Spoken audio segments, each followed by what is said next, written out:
Okay, moving on. Lewis says, "Hi Bradley, is there anything else I should put in the schema besides NAP? Thanks." It depends on what you're trying to mark up, Lewis. Um, yeah, schema can be very, very thorough, and I'm not the schema nerd. You know, there are a few other people I could recommend for that. I do kind of really basic schema for local stuff, and that's all I found that is really all necessary for most of the projects that I work on. And that is, I do local business schema with the most appropriate subtype on the location landing page. You can also have organization or corporation schema, which can be added to either the homepage or it can be added, from what I understand, globally or site wide.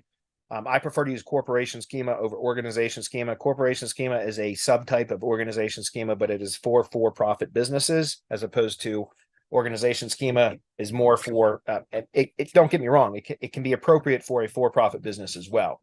But in my mind, it seems like a organization schema would be more appropriate for like nonprofits and associations and things like that, whereas corporation schema would be more appropriate for LLCs and local businesses, etc. So I usually use a corporation schema on the homepage, and again that can go site wide. That, from what I understand, that's acceptable to be added globally on every page essentially. But local business schema and the most appropriate subtype should only be applied to the location landing page. Full stop, right? And that's the landing page tied to the Google Business Profile.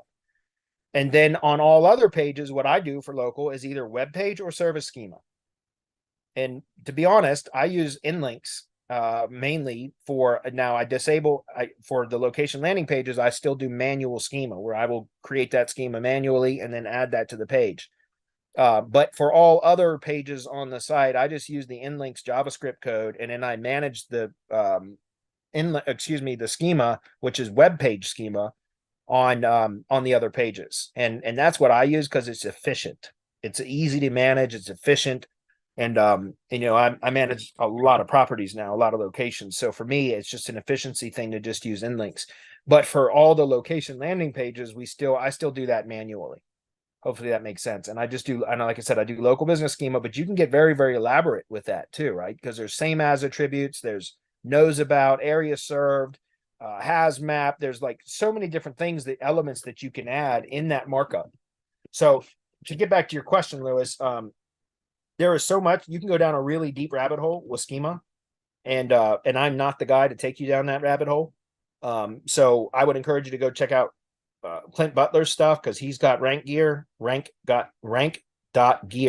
believe, or rankgear.com. Maybe that's it. Sorry. Rank Gear is the name of it. It should be rankgear.com. And he also teaches kind of advanced schema stuff. Terry Samuels, I believe, also teaches advanced schema stuff. My former kind of partner's partner, Rob Beal, he has Schema Tech, which is a software and also done for you schema service. So you might want to look at Rob Beal's Schema Tech and see. I know, again, he's got a lot of schema training and also software and done for you schema services. So you can check out all that kind of stuff. Hopefully that's clear. By the way, if you just want to learn more about some schema stuff too, though, you could always just go like I use Schema app for developing schema manually. Just because I've been using them for so many years now and I've got so many projects associated with it, it would just be a nightmare to try to disentangle from Schema app. But the Schema app blog has a lot of really good training about schema. So I would encourage you to go check that out if you want to learn more about that.